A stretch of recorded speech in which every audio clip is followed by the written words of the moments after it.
Bienvenidas y bienvenidos. Yo soy Paula Díaz, formo parte del Departamento de Medicina Familiar y Comunitaria y bueno, estamos muy contentos de este gran encuentro y del invitado de honor, el doctor Benito, Enrique Benito.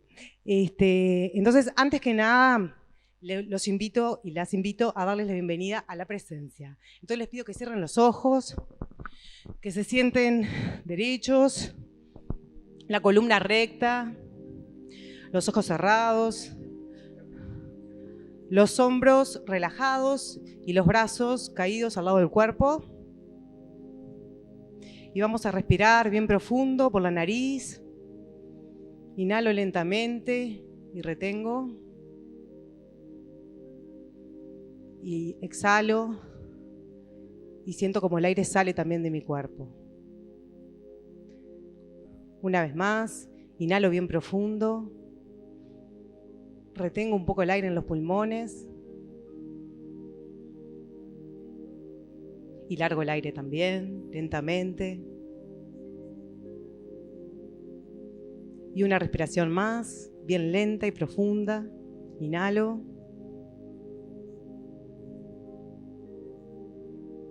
Y exhalo lentamente.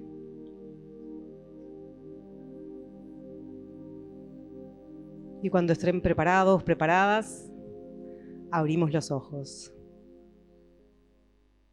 Porque para integrar este encuentro tenemos que estar en el presente, estar atentos a este momento, a este gran momento. Así que le voy a dar la palabra a la doctora Rita Rufo, que es la presidenta de la Sociedad de Medicina y Cuidados Paliativos de Uruguay. Buenas tardes a todos. Bienvenido, Enrique. En nombre de la Sociedad Uruguaya de Medicina y Cuidados Paliativos queremos agradecer todas estas oportunidades que Enrique nos brinda de conocer y entrar un poco más en el mundo de la espiritualidad. Yo creo que los que tuvimos la suerte de conocerlo hace unos años, parece que uno cruzara un puente al que no vuelve para atrás. La espiritualidad es una parte muy importante en la vida de todos nosotros y en los cuidados paliativos que nos toca es una parte importantísima de la atención, y cuando se omite se cometen errores irreparables porque la persona se va, ¿sí? Y no podemos hacer nada por ella. Así que no voy a dar el extenso currículum de Enrique porque no sería honesto olvidarme de las millones de cosas que tiene hechas y que tiene, pero sobre todo los corazones que tiene ganados. Gracias, Enrique.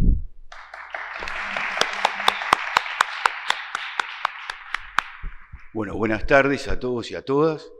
Para nosotros, Departamento de Medicina Familiar y Comunitaria, es un honor tener al profesor aquí, en este importante evento, que marca, digamos, lo que ha hecho el Departamento de Medicina Familiar y Comunitaria en relación a la humanización y a la espiritualidad y a la salud.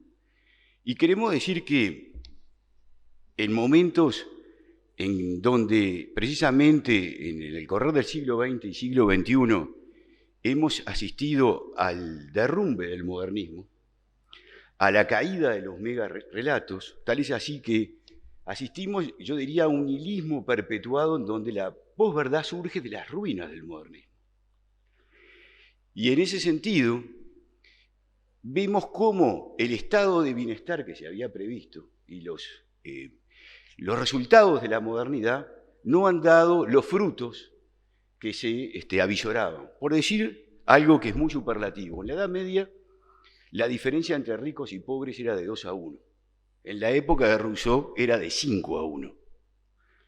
En el último libro de Harari, 21 lecciones del siglo XXI, dice que el 1% de la población de la Tierra tiene la mitad de la riqueza de la Tierra. Entonces asistimos a lo que hoy Sloterdijk y Perpipel llaman el poshumanismo. ¿Qué entienden por poshumanismo? Entienden que la razón, como lo entendía el modernismo, no está centrada únicamente en la persona, sino que el desarrollo de la tecnología hace que la razón esté en las máquinas inteligentes, también en la cibernética y no solo en la condición humana. O sea que la condición posmoderna ha creado la condición poshumana. Y algunos hablan del transhumanismo, en el sentido de decir que en muy poco tiempo la biotecnología va a determinar hombres más inteligentes, con mayor capacidad física y con dotes que hasta la fecha no los tenían. Y que el propio Harari habla de que ahí va a generar inequidades mucho más importantes. En ese contexto es que la medicina, si bien ha tenido un acceso más universal, paradójicamente ha deshumanizado la atención. ¿Y qué entendemos entonces por atención humanizada? Es una atención centrada en la persona, en el usuario, y atendiendo las dimensiones biológica, psicológica, social y espiritual, y teniendo como centro al hombre en su consideración. Entonces, para eso hay que pensar la gestión humanizada, la formación humanizada, los cuidados humanizados, ya sea en todo el proceso de atención, en la atención terminal y aún en los momentos o en el proceso de la muerte. Y particularmente nosotros también en el primer nivel de atención vemos el sufrimiento y lo complejo, lo que se llama la complejidad extensiva del primer nivel, donde el seguimiento longitudinal de la persona a lo largo de toda la vida y continuo del proceso de salud-enfermedad hace que se requiera de equipos interdisciplinarios en el primer nivel que sufren un desgaste muy importante en ese seguimiento longitudinal, porque no es una atención meramente episódica de la persona. Entonces creo que tenemos un gran desafío, generando la accesibilidad individual, minimizando los protocolos, que no son la verdad revelada, y también en una atención personalizada, es decir, en un clima adecuado entre el profesional y el usuario, sabiendo que allí hay una asimetría de información muy importante que hace que sea una competencia imperfecta y que la salud debe estar regulada sí o sí desde el Estado. Entonces, en este momento, luego de 100.000 a 200.000 años que está el Homo sapiens sobre la Tierra, tenemos un desafío muy importante como nunca se había dado en la historia de la humanidad. Y es precisamente qué vamos a hacer con la biotecnología, qué vamos a hacer con la cibernética y la necesidad imperiosa de brindar una atención cada vez más humanizada. Por eso es un honor contar hoy con el profesor. Y antes le voy a dar la palabra al decano de la Facultad de Medicina, que sabemos que ha apoyado toda esta línea de desarrollo. Bueno, buenas noches. Uno se siente un poco locatario en esto. Tengo que confesar que con lo que dijo Julio quedé asustadísimo, así que vamos a tratar de escuchar muy bien todo esto. A mí me llega de cerca, digo, porque mi esposa es oncóloga, fue profesora de oncología, yo sé, y realmente creo que es interesantísimo justamente para una persona con esa formación que aún en general nos pone al contrario más distantes, más lejanos del paciente, más una relación compleja con la persona que va a morir. Es interesantísimo justamente que se haya dedicado a este otro aspecto. Y yo he tratado, en cuanto me dijeron, de seguir y realmente con muy buena documentación con respecto a lo que él trabaja. Es un orgullo para la facultad realmente poder contar con él. Es muy importante para la facultad el desarrollo justamente del tema de cuidados paliativos en todas sus diferentes instancias, porque creo que es un tema tremendamente abarcativo para cualquiera que haga medicina y es uno de los puntos que tal vez, que yo pienso que hay que incorporar con mucha más fuerza en la carrera. Como saben, nosotros vinimos de un proceso de acreditación que entre pandemia y todo nos terminó durando como 6 años, en el cual no se podía tocar la estructura de la carrera hasta tanto fuera acreditada por el sistema Arcosur que nos acredita. Nosotros hace un mes aproximadamente tuvimos la acreditación, es decir, estamos dentro de las carreras de medicina acreditadas en Latinoamérica, y entonces ahora sí podemos establecer cambios. Y yo creo que uno de los cambios determinantes es justamente esta vinculación diferente con el paciente y sobre todo con el paciente que está cursando una enfermedad crónica difícil de tratar, muchas veces no tratable o que ya está en una etapa intratable. Y bueno, y ahí es cuando cobra un valor enorme hasta para pensar en una medicina humanizada, que es en definitiva nuestra gran salida, ¿verdad? Desde aquello que era técnico y que parecía que con unas máquinas íbamos a arreglar todo, la vida nos muestra que no es así y que seguimos teniendo que confiar justamente en la capacidad humana de relacionarse y de relacionarse bien. Como médicos, nosotros no somos ni recetadores, somos de verdad personas que interactúan, y depende del lugar a veces interactuamos con la vida y otros con la muerte, y de eso también tenemos que ser responsables, tenemos que tener nuestra formación y tenemos que saber hacia dónde vamos a ir. Así que yo con mucha ansiedad y con muchas dudas, ¿sí? Bueno, sí. Vamos a escucharte. Primero le damos la palabra al doctor Martín Olivera, que es profesor adjunto del departamento, y nos va a hablar de la optativa, espiritualidad y salud, y luego sí, por supuesto, escuchamos al profesor.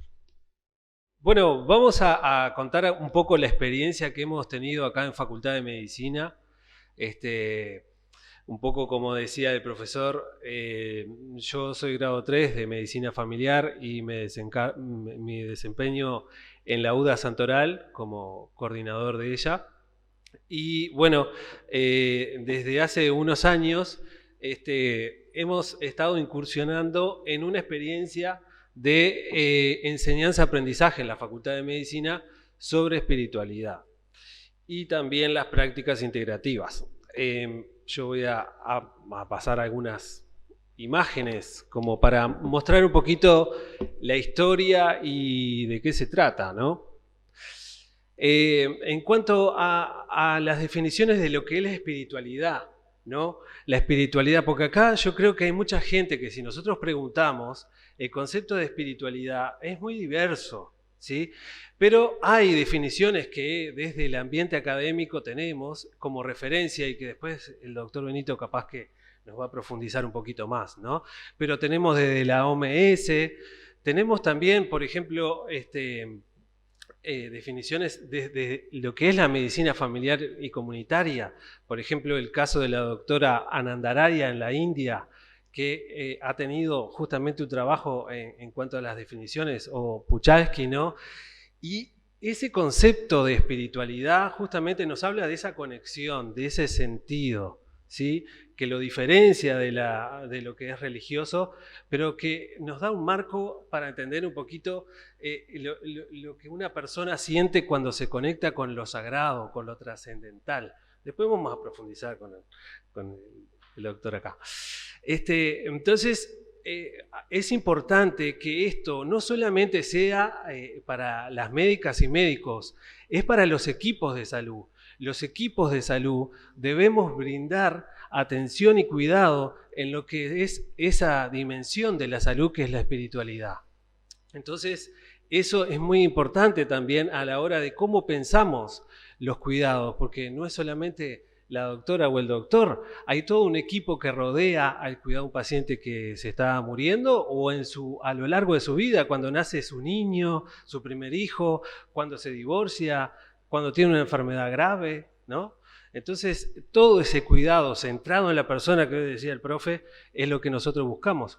Y eso lo hacen los equipos de salud. Entonces, bueno, más definiciones.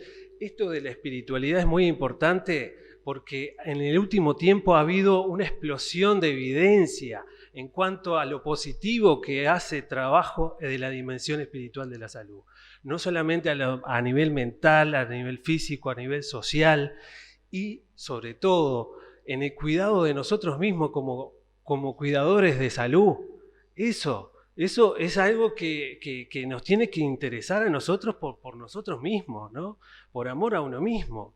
Uno dice, ¿y cómo va a cuidar al otro? ¿Desde dónde cuidamos al otro?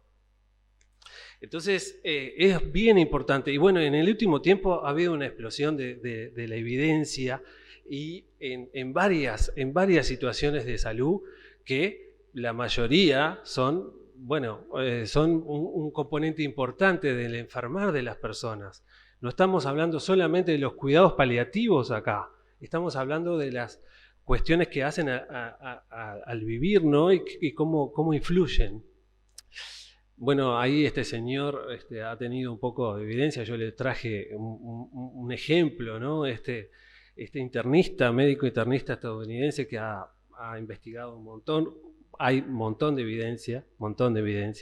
Pero bueno, nosotros usando ese modelo de la medicina familiar y ahora es para contarles un poquito lo de la optativa, nos paramos de este modelo utilizado por la doctora Anandararia, en que divide los cuidados espirituales en los cuidados espirituales básicos, los cuidados espirituales avanzados y el autocuidado, ¿no? Entonces, a lo que nosotros apostamos es que los equipos de salud puedan tener las herramientas para brindar los cuidados espirituales básicos. ¿Qué son estos cuidados espirituales básicos? La empatía, la conexión, la presencia, que cuando estamos con una persona, no estamos con una enfermedad, no estamos buscando el síntoma, estamos con Doña María, Don José, ¿eh? Entonces, tener esa cuestión ahí que hace a los cuidados. Y después, obviamente, están los cuidados avanzados, que ya ahí entra en una formación, en una especialización, es aquella que se puede brindar por un cura, por un capellán, por un país de santo, todos esos cuidados avanzados. Y bueno, un poquito traer esas cuestiones, ¿no? Y entonces, ¿desde dónde evaluamos la espiritualidad en la Facultad de Medicina? Miguel. ¿Desde dónde? ¿Desde dónde? Bueno, acá yo traje el perfil del egresado, ¿tá? Que tenemos y que, bueno, esto va cambiando y va mutando, ¿verdad? Pero esto es un poco lo que tenemos a referencia. Si ustedes leen ahí, o si lo pueden leer después, en ningún momento se nombra la formación en espiritualidad así explícitamente. ¿Sí? Nos puede hablar ahí como algo humanista, ahí profundamente humanista, dice. Y después no hay una mención explícita sobre el abordaje de la dimensión espiritual de la salud, sí en el área biológica o biopsicosocial, pero no en esa área. Entonces, estas son algunas fotos de los centros de salud que yo trabajo, por ejemplo, en San Ramón. Ahí tienen en la emergencia y en el patio del centro de salud de San Ramón. Entonces, bueno, nuestra formación, ¿desde dónde se da nuestra formación? ¿No? Nuestra formación, ahí ustedes ven, se da desde un paradigma justamente positivista, mecanicista, ¿no? Netamente biologicista, eso hay que decirlo, de hecho no está explicitado. Inmerso en un modelo médico hegemónico también, ¿no? La figura del doctor o la doctora sigue siendo preponderante, ¿no? en el quehacer de los cuidados de salud, y desde una visión hospitalocéntrica, ¿no? Eso se da incluso en la formación, ¿no? Y determinada por una cultura judeocristiana y capitalista. Esto no es un juicio de valor, sino es una descripción, ¿no? Es una descripción, y bueno, lo traemos acá porque desde dónde nos paramos cuando trabajamos incluso la espiritualidad. Nosotros siempre trabajamos a este autor, que es un filósofo que a nosotros nos gusta mucho y que justamente trae esto de la filosofía intercultural, ¿no? Y cómo también las culturas determinan, ¿no? Toda esa expresión de qué es la espiritualidad, de qué es la salud, de qué es la vida, de qué es la muerte. Entonces hay diversas, ¿no? Culturas que tienen otras formas de ver, de pensar la espiritualidad. Desde la OMS incluso hay estrategias para insertar estas formas, otras formas de tratar la salud. ¿Por qué? Porque se basan desde un pensamiento integral desde el inicio, ¿sí? Entonces, hasta ahora son recursos que se brindan a la salud y que trabajan la salud. Y por eso nosotros trabajamos la espiritualidad juntamente con las prácticas integrativas, para que los estudiantes puedan tener otras visiones de otras formas de entender la salud. Acá hay algunos ejemplos, ¿no? De cómo hay a nivel de la OMS y cómo también a nivel de los países no solamente países pobres porque les toca, porque tienen lo que tienen, sino países supuestamente desarrollados. Y bueno, hay toda una vasta experiencia. Y esto de la optativa, así a modo de resumen, y ya vamos a pasar al doctor Benito, nació en el marco de un congreso iberoamericano, y acá tenemos el honor de tener a Jacqueline Ponzo, la profesora, que es presidenta de la Confederación Iberoamericana de Medicina Familiar. Y bueno, en ese momento ella estaba presidiendo nuestra Sociedad Científica de Medicina Familiar, y se dio un congreso en Montevideo, en el cual, bueno, era de carácter iberoamericano y confluyeron de distintos países. Y bueno, ahí, por ejemplo, está uno de los referentes que estuvo en ese congreso, Leonardo Boff, un teólogo que hay mucho material de él y que es divino. Y bueno, ahí, a propósito de todo el movimiento que había en la medicina familiar y comunitaria en Brasil, se fue gestando lo que es el grupo de trabajo de espiritualidad y salud. Y ahí justo comenzó, ahí estamos en esa foto con Leonardo, con Marcela, que fue mi tutora, todavía sigue siendo, que con ella empezamos este proyecto, y con todos los compañeros de la UDA, con todos los compañeros docentes, y fue en ese contacto de interacción con los grupos de trabajo de Brasil. Y ahí fue que tomamos conciencia y pudimos decir, bueno, esto se puede enseñar, esto se puede transmitir, esto es algo que los equipos de salud deberían tener, o por lo menos pensar, reflexionarse, ¿no? Y bueno, y fue así que se empezó. El AUDA, donde nosotros trabajamos, es un medio de contexto rural, ¿tá? Es cerquita de Montevideo, pero es de contexto rural. Y bueno, tiene algunos objetivos, ¿tá? Que es justamente contribuir con esa formación de los equipos de salud, trabajar esto del abordaje de la dimensión espiritual, desde un diálogo intercultural, apostando a ese diálogo intercultural, justamente brindando herramientas para el abordaje clínico y comunitario, porque la espiritualidad se puede abordar en el ámbito comunitario.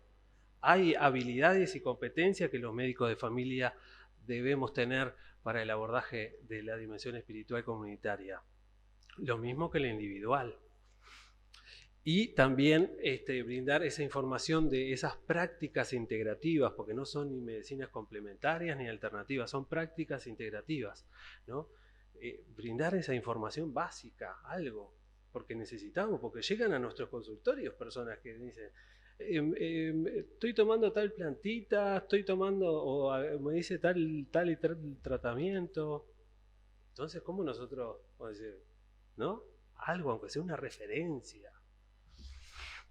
Y ni que hablar que brindar el autocuidado, ¿no? Herramientas de autocuidado es lo que, sin duda,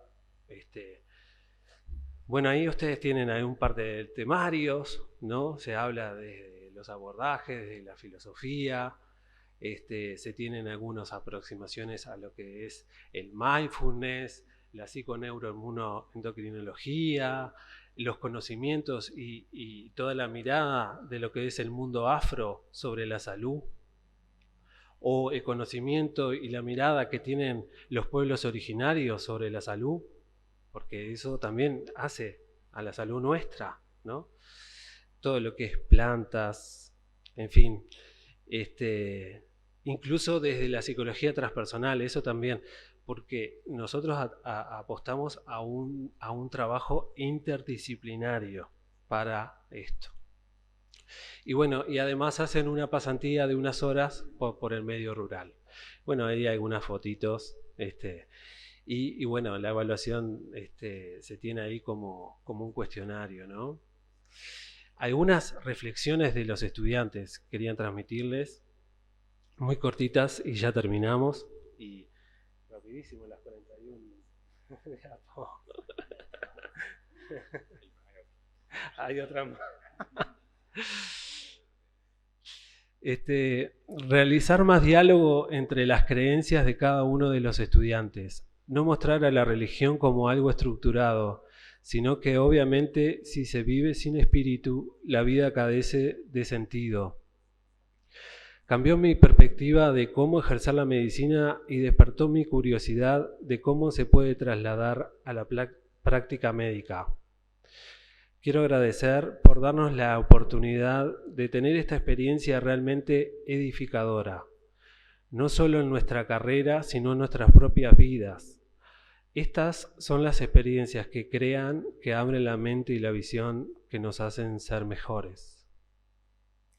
Bueno, y para terminar, hay una investigación que realizamos desde el Grupo de Espiritualidad y Salud de Iberoamérica y que habla un poco a nivel de Iberoamérica el pensar de los médicos de familia sobre el tema de espiritualidad. Y de esa muestra salió que la mayoría no tiene formación en su ámbito académico, ya sea público o privado. Lo otro es que hay un gran interés por desarrollar y aprender el abordaje de esas dimensiones. Y lo otro es que hay un conocimiento que viene desde sus casas y que es lo que ellos ahora utilizan. Bueno, y ahí para terminar con esa frase de Jung que me parece algo apropiado, y ya le voy a dar la palabra al profesor Benito, entonces, muchas gracias. Primero, muchas gracias. Yo creo que es una ocasión de agradecer poder estar acá con ustedes, con los amigos de paliativos, con los profesores. Les felicito por ese trabajo que están haciendo. No hay prácticamente yo que conozca en España una facultad de medicina donde tenga una asignatura de espiritualidad.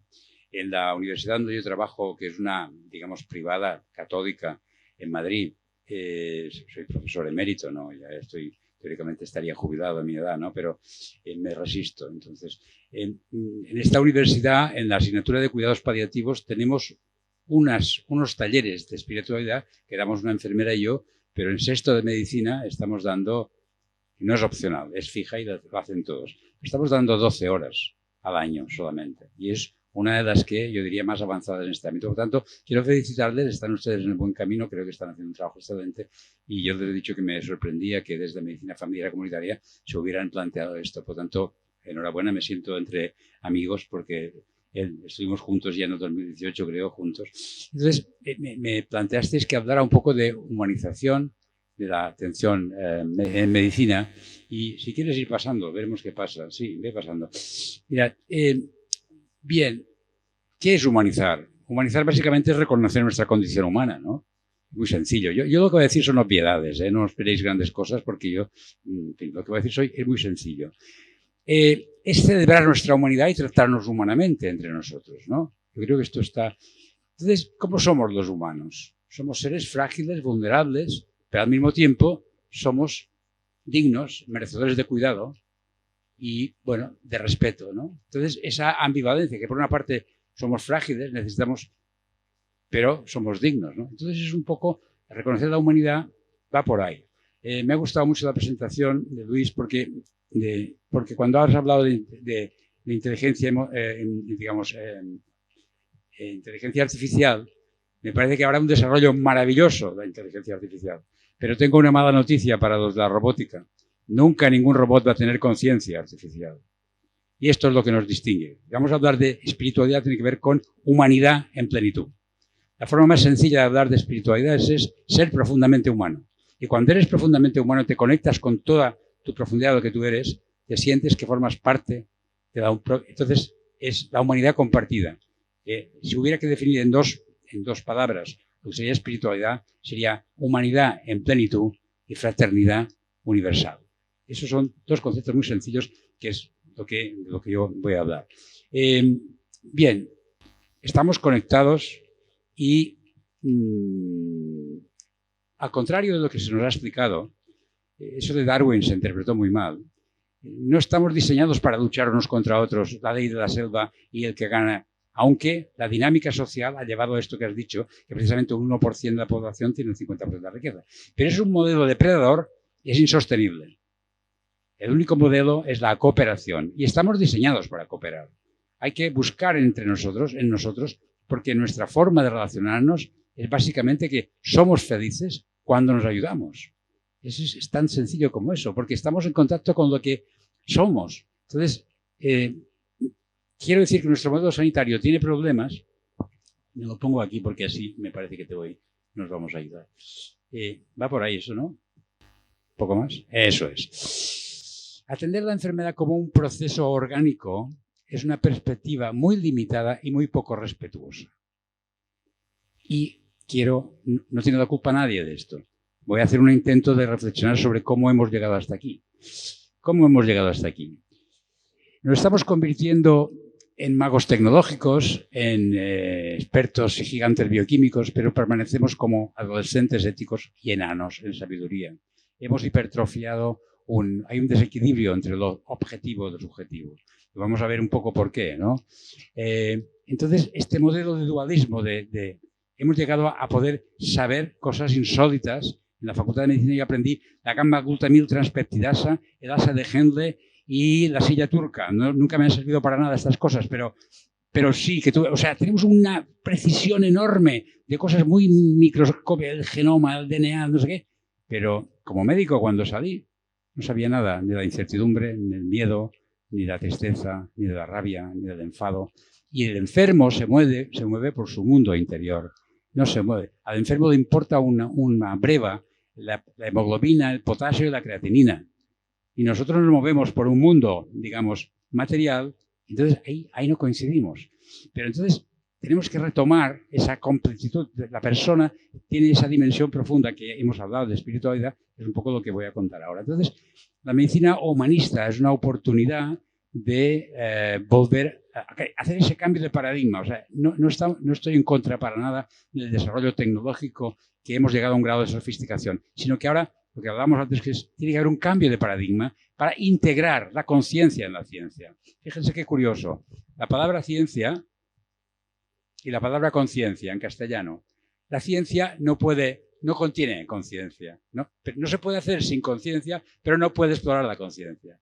Qué interesante. Bueno, en Europa tenemos una red de digamos, los científicos, lleva 50 años funcionando, yo llevo poco tiempo conectado, que es la búsqueda de integrar la conciencia en la ciencia.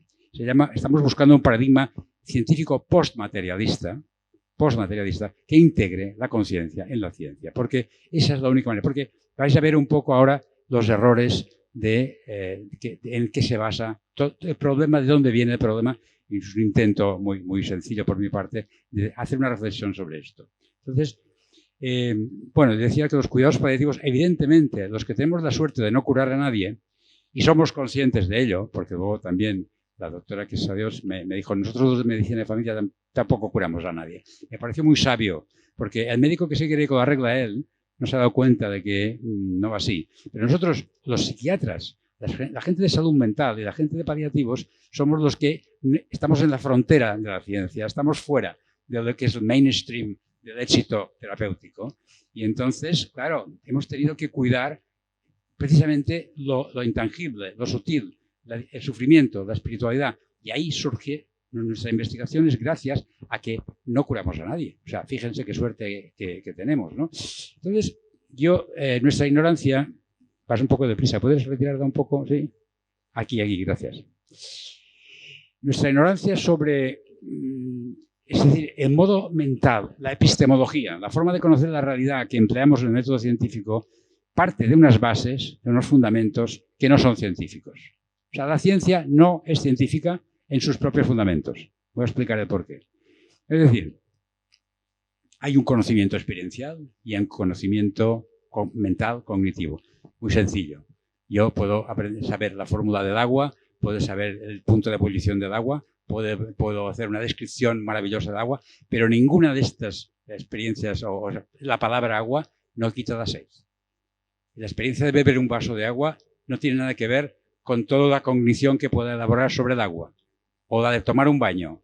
en las playas maravillosas de la isla donde vivo. Entonces, esa experiencia es un conocimiento y no es cognitivo, ni es mental, ni es científico, ni es medible, ni cuantificable, pero es la misma experiencia del amor, de la ternura, de la amistad, que forman parte de nuestra realidad, de nuestra vida. Entonces, la ciencia no puede estudiar estos aspectos. ¿Pero estos aspectos son reales o no? Sí, ¿verdad? Es real el miedo de alguien a morir. Es real el sufrimiento de alguien que va a perder a alguien. No, es real. Pero la medicina no lo podemos integrar, no lo podemos... Entonces, ¿quién tiene un problema? ¿La ciencia o la realidad? Es la ciencia que tiene que abrir el paradigma, porque no le cabe... ¿Y por qué? Vamos a verlo un poco. Voy a poner ahora esto así. El paradigma científico nos constriñe, nos limita. Vamos a seguir, si quieres, ¿sí? Vamos a algunos supuestos básicos. Vamos a ver lo siguiente, sí. Mira, hay las bases de este paradigma, ¿sí? La materia, eso son las cosas muy, muy elementales del modelo cientifista, ¿no? Hablo de cientifismo porque no desprecio la ciencia como forma de entender la realidad, sino que lo que hago es reírme un poco de esa concepción materialista limitada que nos ha llegado desde el siglo XIX. Cuando empezamos a investigar la materia, esto es materia, esto es materia. No. Esto es un campo electromagnético y otro campo electromagnético que se resisten a ser. Entonces, aquí cuando lo analizas en profundidad hay una onda o una partícula y una probabilidad. Hay una información, hay energía, pero no existe la materia. Por lo tanto, empezamos mal. Empezamos por asumir que la materia es la pasta de la realidad. Esto es un modelo, cuando los griegos dijeron que ya había un momento, la partícula más pequeña que constituía la realidad era el átomo, aquello que ya no se puede cortar. Átomo significa que no se puede fragmentar. Entonces, cuando se ha investigado el átomo, se ha visto que sí, que había neutrones y protones y neutrinos, y cuando hemos fragmentado, y vamos fragmentando, sin comprender que todo eso es un proceso de intentar encontrar la causa. Y no, hasta que Max Planck, premio Nobel, dice, la materia no es el fundamento de la realidad, es la conciencia. No puede haber nada detrás de la conciencia. Es la conciencia que explora la realidad la que va inventando nueva realidad. Pero es la conciencia. Bueno, no voy a entrar en eso porque es un poco más complejo. Pero básicamente ahí hay un tema importante. En la medida que asumimos la materia como fundamento, empezamos mal. Y eso porque no hay ninguna evidencia científica de que exista la materia como la percibimos con nuestros sentidos. Porque otra de las cosas que nos pasa es que creemos que la realidad es lo que percibimos.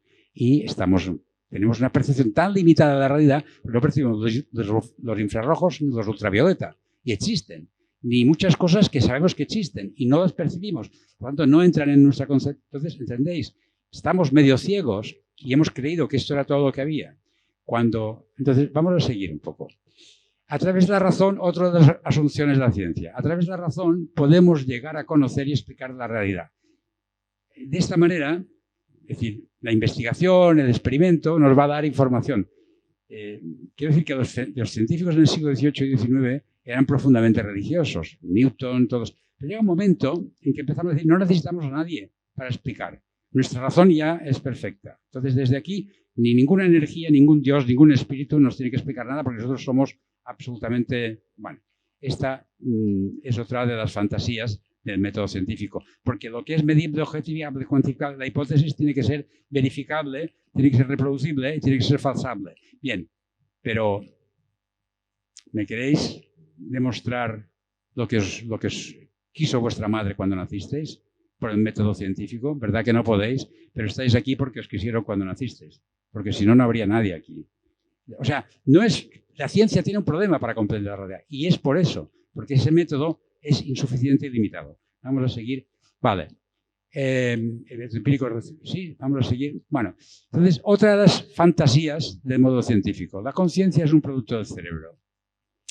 Básicamente, esto no lo he leído en un texto, digamos, académico directo, pero hay un paradigma y una asunción que compartimos todos, que nadie discute, y es que el hígado produce bilis, el estómago produce ácido clorhídrico, jugos gástricos y el cerebro produce conciencia.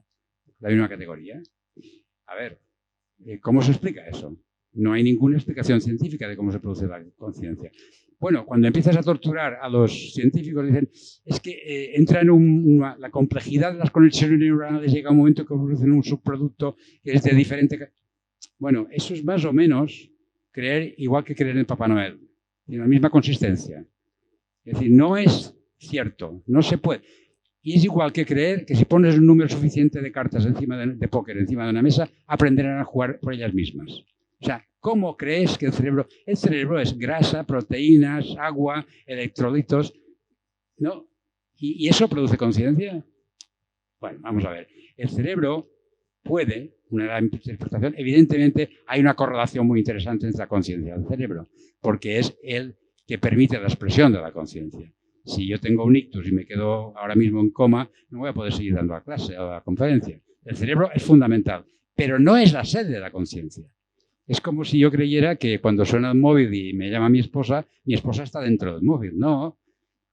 Es decir, el cerebro es el que permite la expresión, pero no es el que produce la conciencia. ¿Entendemos? La conciencia está deslocalizada y no nos pertenece.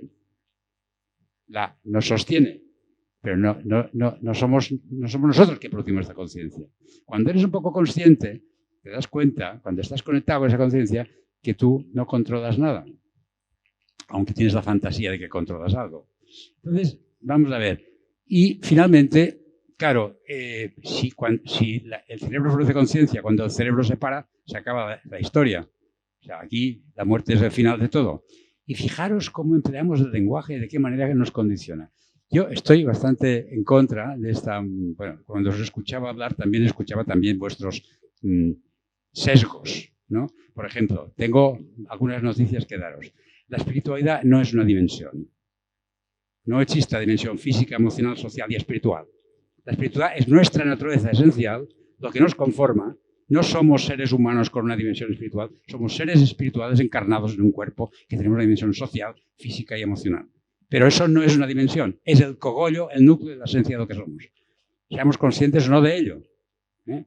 Está por una parte. Después, otra de las cosas que me ha hecho gracia también es el abordaje espiritual. Yo hoy he empezado una conferencia esta mañana en la Católica hablando del abordaje, porque me han puesto este título, el abordaje en el sufrimiento. Mirad, abordaje es, ¿saben ustedes de marinería un poco? ¿Saben la proa, la popa y la borda? O sea, abordar es pasar por encima para asaltar el barco.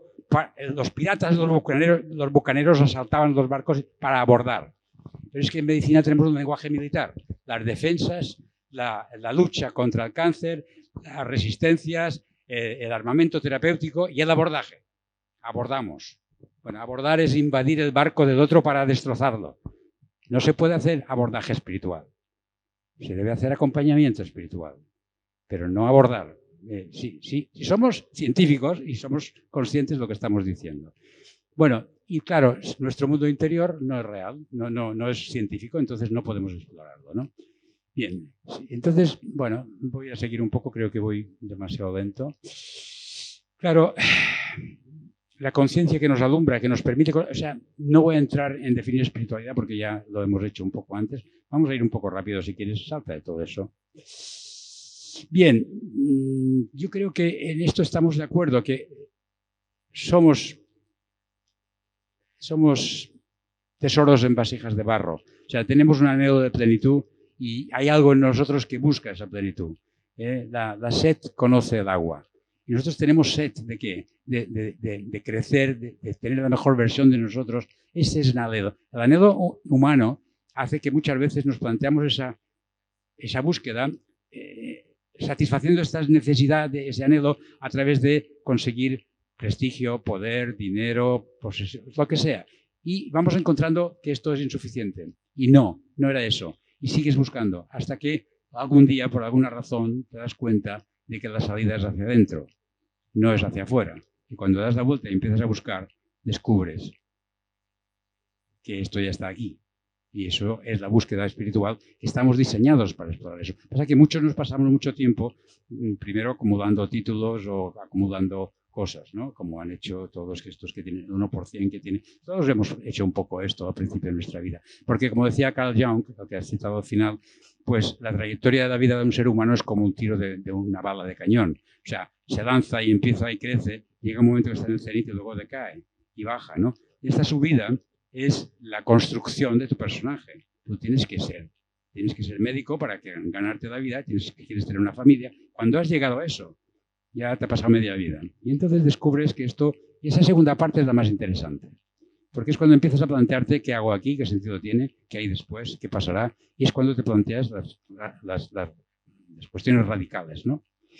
Entonces, vamos a seguir. Bueno, quería hacer una pequeña reflexión que las religiones han sido constructos sociales y epocales para intentar llegar a esa dimensión profunda de nosotros. Pero ninguna religión puede tener la franquicia en exclusiva de esa energía, de ese espíritu. Yo, la metáfora que pongo es, imaginen un prisma donde la luz blanca se difracta en 7 colores. Las religiones son 2 colores que cuando pasan a través del prisma de nuestra mente y de nuestra cultura, toman forma, toman color, pero la luz original no tiene ningún color. Los tiene todos.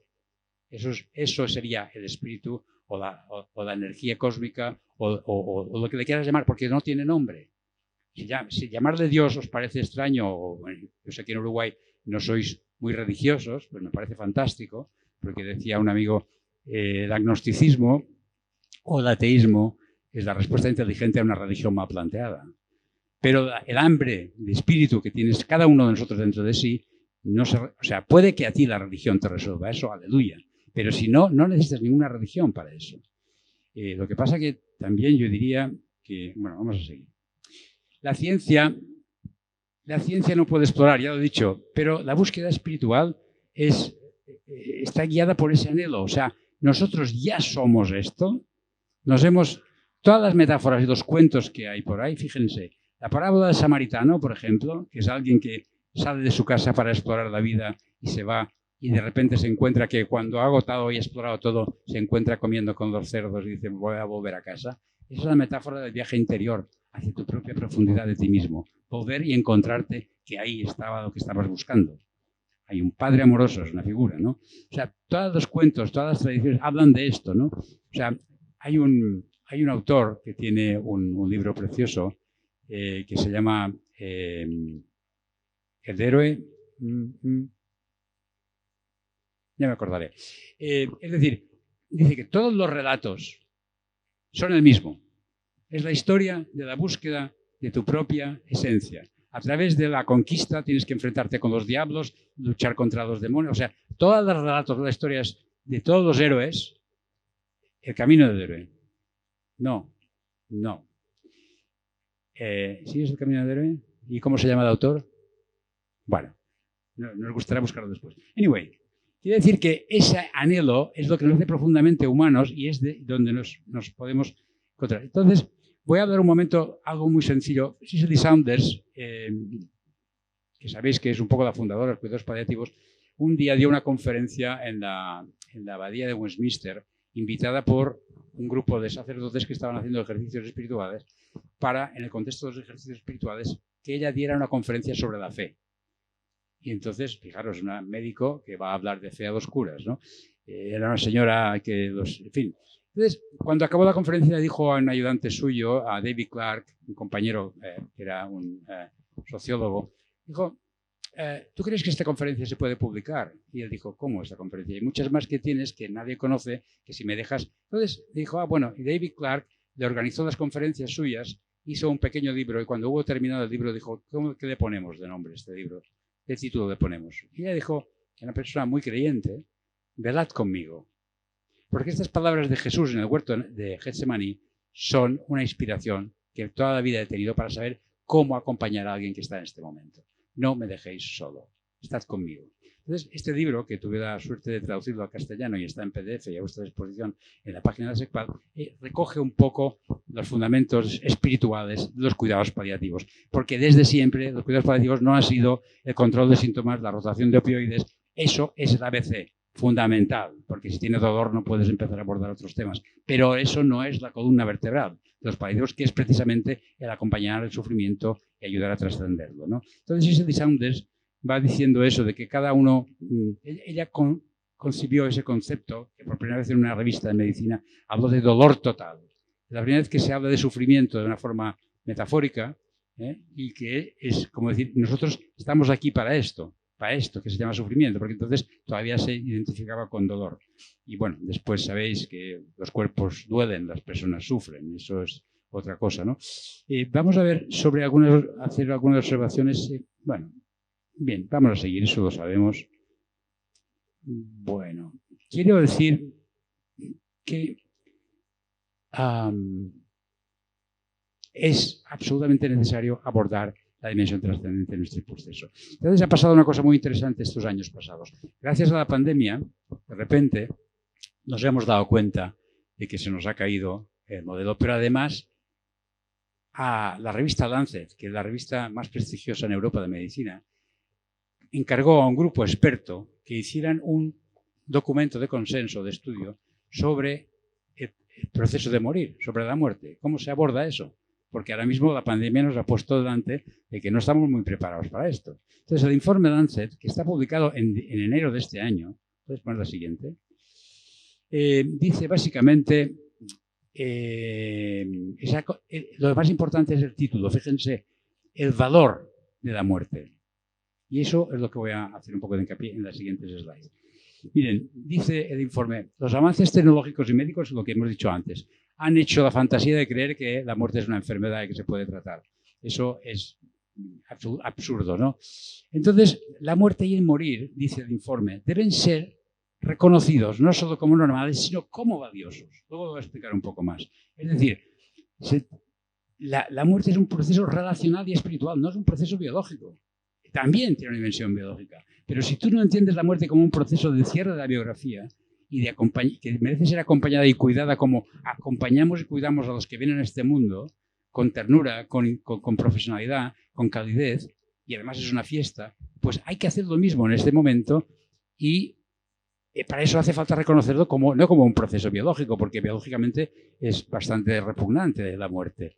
Pero claro, hay una dimensión trascendente. Si tú no sabes ver esto, no hagas paliativos, porque te vas a ir corriendo o te vas a ir deprimido, ¿no? Entonces, lo que dice el informe Lancet es esto, ¿no? Sigue un poco más, por favor. Sí. Cuidar de los moribundos es un don, publicado por esta comisión de expertos. 47 páginas tiene el informe, poca broma. Y es muy importante porque estoy cansado de ver cómo yo tengo algunos vídeos en YouTube hablando de ese proceso de morir y de cómo acompañar. Entonces, los comentarios que hace la gente a los vídeos es verdad, cuando en lugar de huir me acerqué y estuve con mi madre, lo que me quedó una experiencia impresionante, porque los dos sentimientos, las dos emociones son posibles. Yo puedo estar triste porque estoy perdiendo a mi madre, esto está en el nivel emocional, pero puedo sentir paz porque he estado con ella, la he visto irse bien. Y eso me dejó un legado, una herencia que es impagable, porque he perdido el miedo a la muerte. He visto cómo va esto.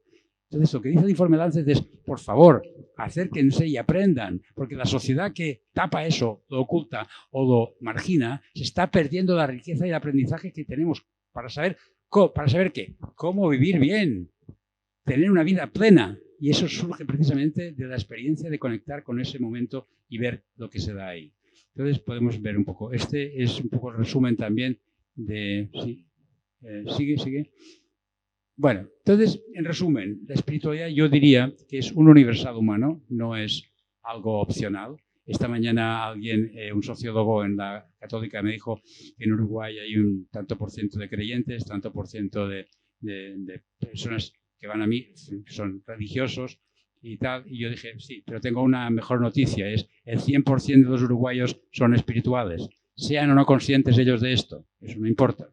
Porque es el grado de conciencia que tengas tú de esa dimensión tuya es una opción personal y que puedes ir despertando a lo largo de la vida. Yo era incapaz de dar así mis 30 años cuando ponía quimioterapia hasta la capilla ardiente, como dice Marcos Gómez, a los enfermos de paliativo, de oncología. Pero gracias a la vida he cambiado la mirada, ¿no? Entonces, es esencial, no es una dimensión, no hablen de dimensión espiritual más después de esta conferencia, por favor. ni hablen de abordajes si han aprendido algo, y que nos conecta con nosotros mismos, con los demás y con los demás. O sea, esa conexión inter y transpersonal son el modelo que hemos construido para poder explorar y acompañar estas necesidades. Y fundamentalmente es una capacidad de crecimiento.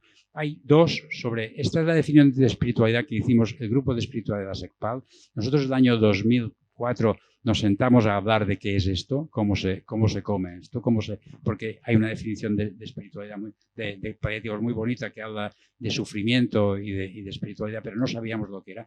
Y hemos hecho un trabajo para llevar al ámbito académico, no al ámbito esotérico, ni al ámbito mágico, ni al ámbito religioso, ni al ámbito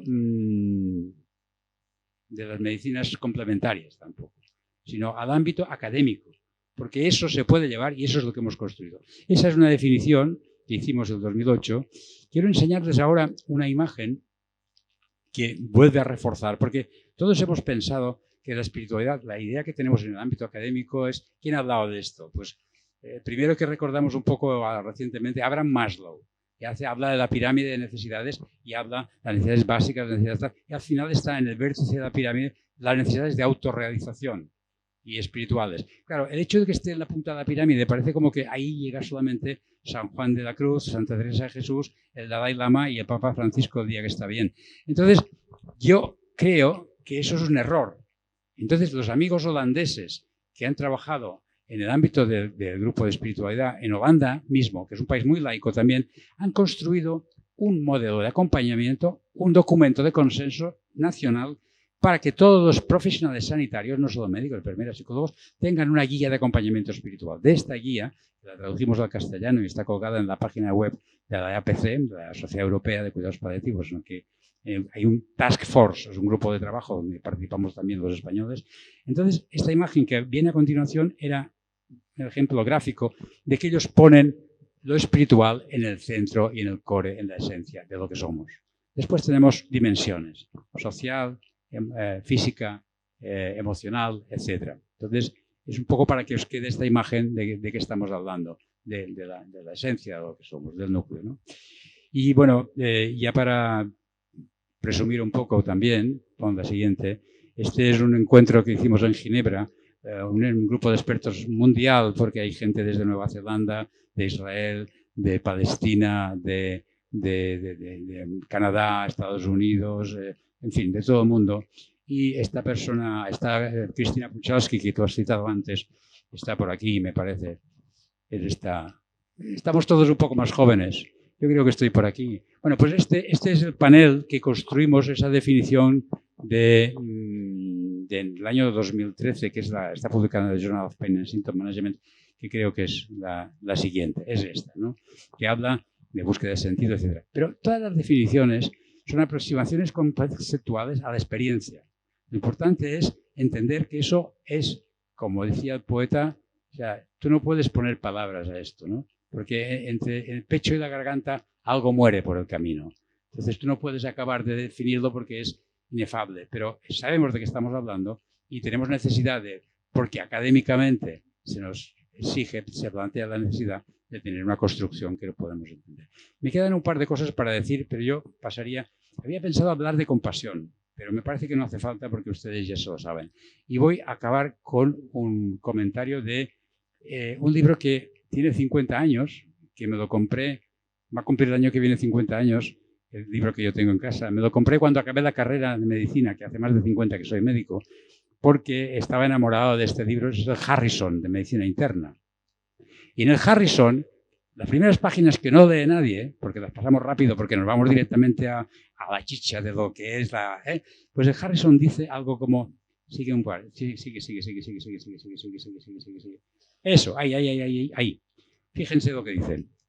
Bueno, ser médico es, enfermera, psicólogo, trabajo social, él habla a medicina, pero fíjense lo que dice. Es una pasada, es una maravilla, es una suerte.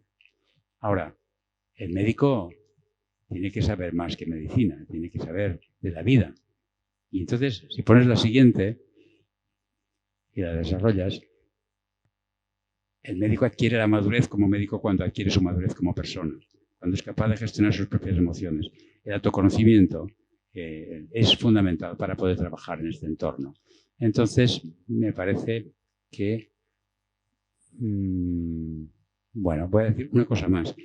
Nos ha preocupado siempre a los de paliativos entender qué es lo que hace que alguien sea capaz de vivir constantemente en el entorno de la muerte y del sufrimiento sin que te tiemblen las piernas y saliendo contento cada día de trabajar. Eso no es normal.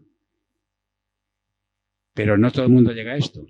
Hay gente que se queda por el camino. Entonces, una de las preocupaciones que en un momento dado tuvimos era investigar qué es lo que hace que un profesional sanitario trabaje en ese entorno y salga contento. ¿Cuáles son los factores que determinan?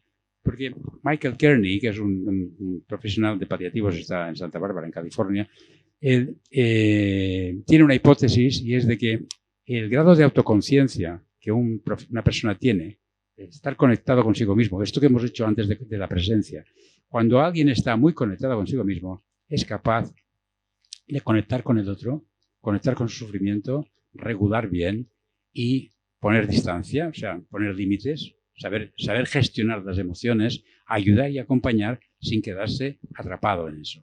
Esa hipótesis de que el grado de autoconciencia era lo que definía que unos se quemaran y otros no, nos pareció una hipótesis interesante. Entonces diseñamos un estudio, hicimos un trabajo con más de 350 profesionales de paliativos en España, les pedimos que nos rellenaran un montón de cuestionarios porque hoy en día se pueden medir muchas cosas.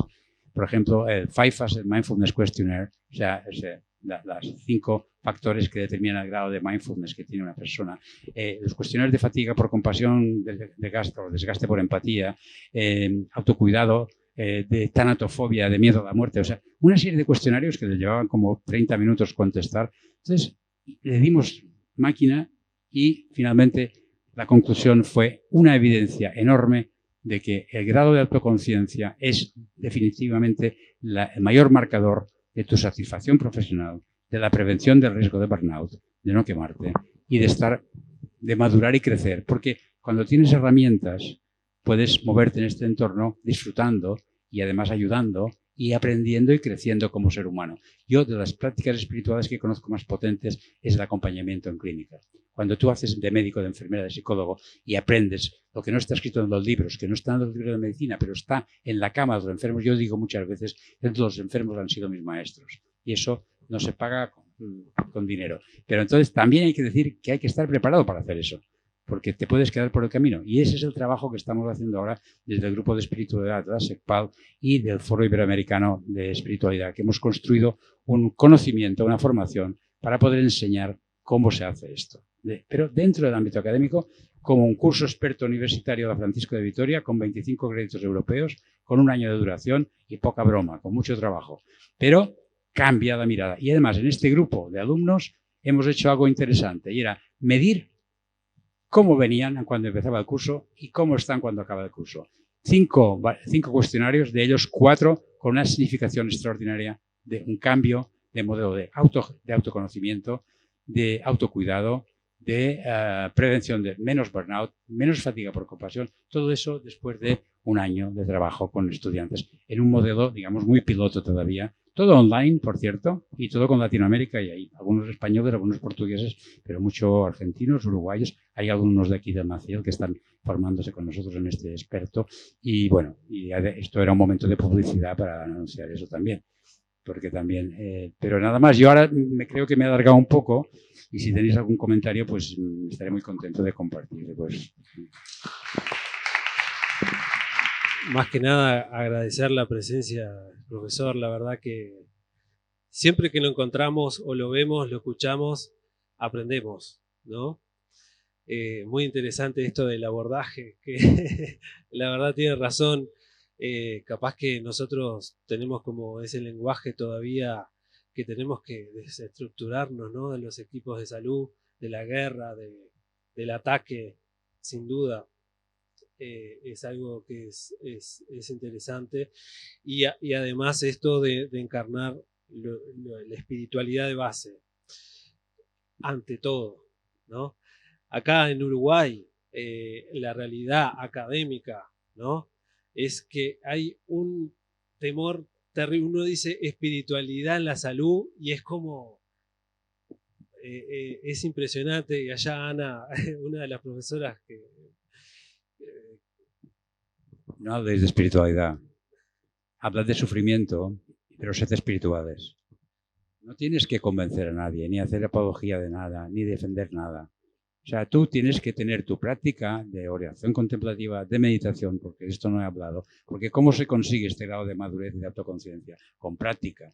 Porque si tú no estás comprometido con tu práctica espiritual, no podrás hacer acompañamiento espiritual.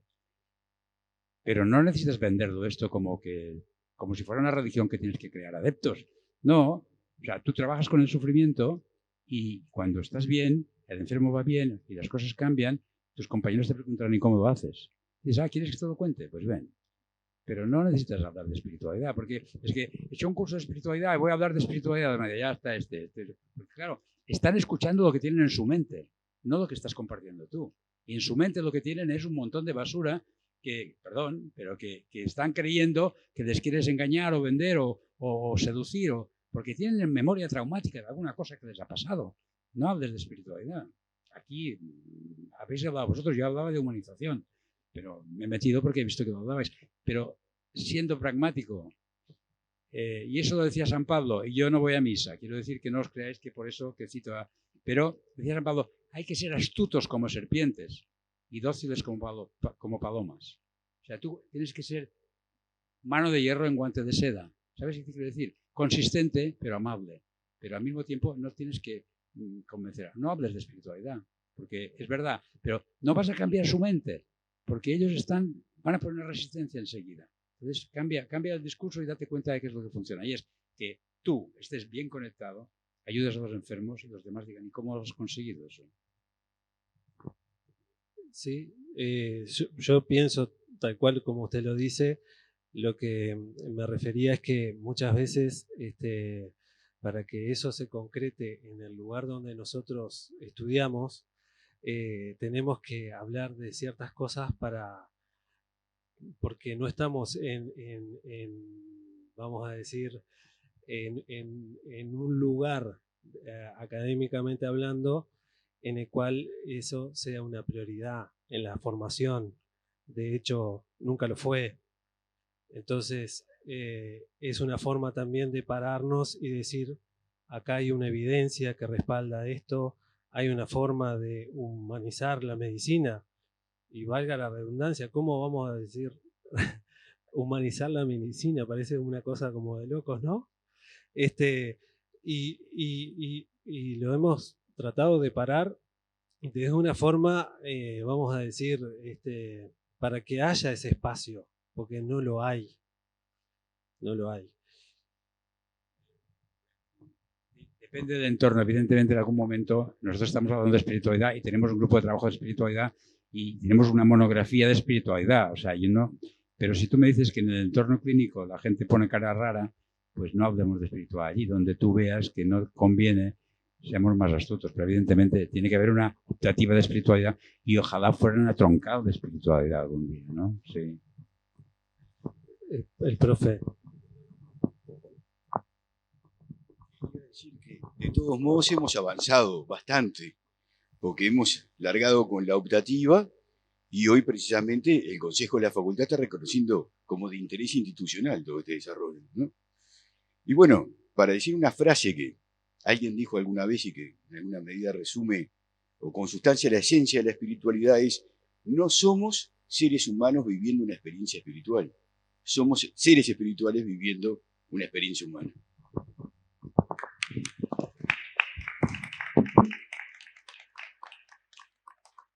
Bueno, agradecerles la presencia y sí, justamente, afirmo eso, que somos seres espirituales viviendo una experiencia humana. Así que bueno, gracias a todos y nos vemos la próxima.